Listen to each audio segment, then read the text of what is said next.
Knock at the Cabin is written and directed by M. Night Shyamalan and is based off the popular book Cabin at the End of the World. While on vacation, a young girl and her two dads are taken hostage by armed strangers who demand that the family make a choice of sacrifice to prevent the apocalypse. So I was actually really excited to see this movie, mainly because I have not seen an M. Night Shyamalan movie in theaters in like 10 or 12 years. I think the last movie I saw in theaters that was written by M. Night Shyamalan was The Last Airbender. So yeah, it's been a long time since I've seen an M. Night Shyamalan movie. I've seen a lot of his movies on Blu-ray and DVD, but not in theaters. And the trailer for Knock at the Cabin really captivated me. I mean, it really got me hooked on the premise of this movie. And I was very excited to see it just from the trailer alone. I was really hoping I would enjoy this movie. And luckily, I did. I really enjoyed Knock at the Cabin.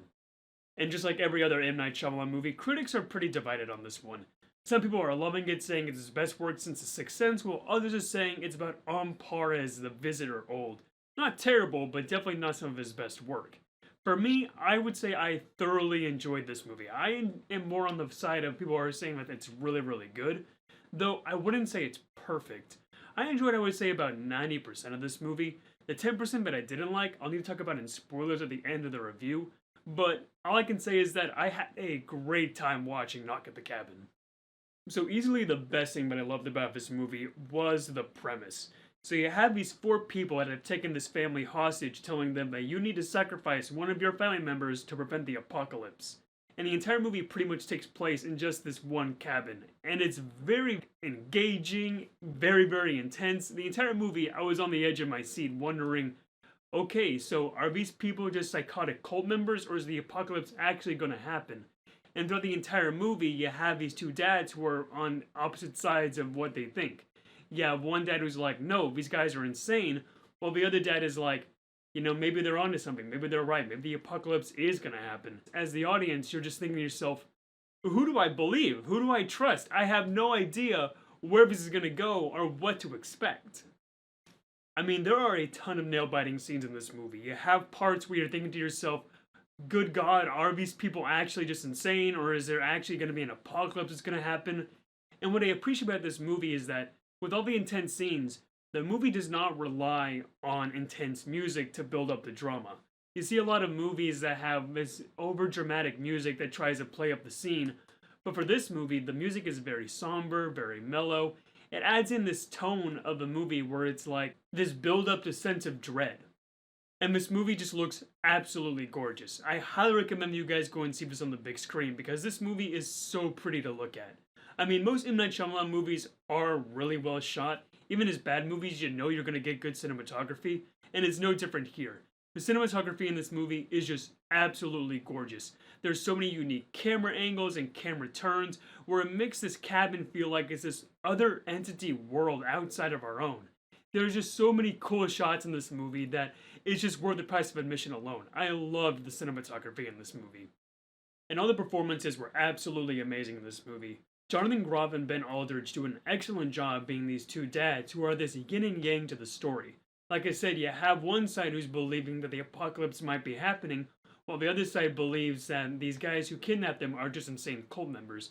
And it makes the audience have this tug and pull of who to believe and who to trust and what is actually going on in the story. But definitely the biggest standout performances was by Dave Bautista as Leonard and Kristen Stewart, I hope I'm saying that right, as Wen.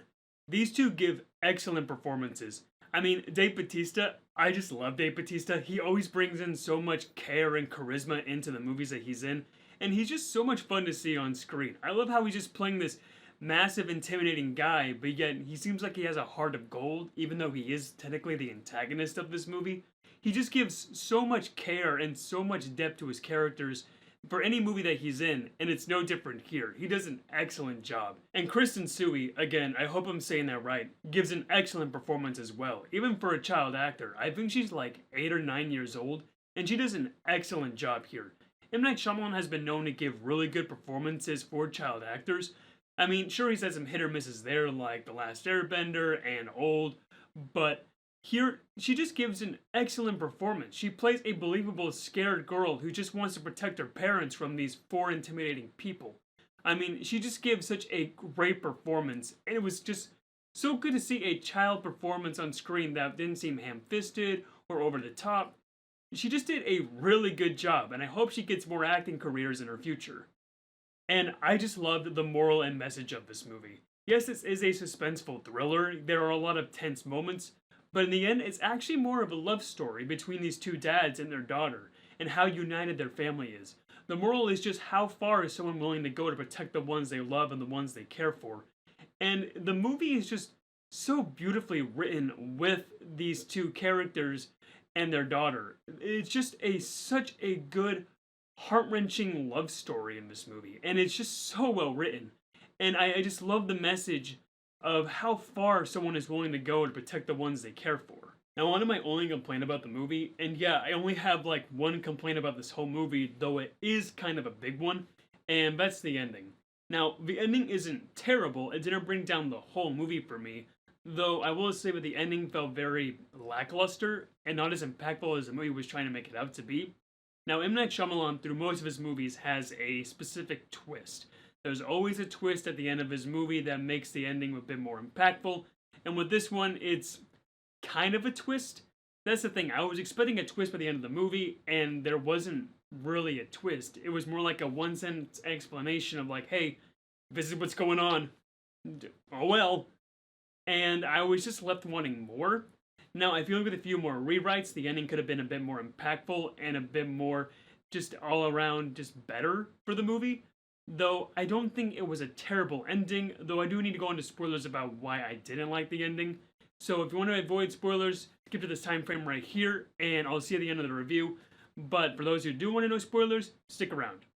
Okay, so if the whole movie you're wondering, are these four guys actually insane cult members, or are they correct about the apocalypse?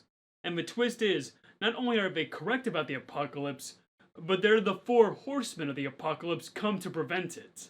That's right, and everything that they have been saying about the apocalypse coming has been true. So yes, that does sound cool, but it doesn't really fit in the movie because the entire film you're thinking, okay, what's the catch? There's no way these guys are actually going to be telling the truth about the apocalypse. But no, it just ends up being that they were correct and the apocalypse is coming, and this family must sacrifice one of their family members or else the entire planet's going to get destroyed and just blow up. And the reason why this doesn't really work for me, this twist, is because it doesn't really fit in with the movie. I mean, what is the moral of the story now? Hey, if you're ever in a cabin and four people come over and they say, hey, you gotta sacrifice one of each other, just do it? I mean, I can kind of see where the movie is coming from. I can see it being like some sort of Twilight Zone-esque twist, but for me, it just kind of felt lazy and cheap. Like, no, the entire time when you were thinking, nah, there's no way that the apocalypse could be happening. Nope, you were wrong, the apocalypse is gonna happen.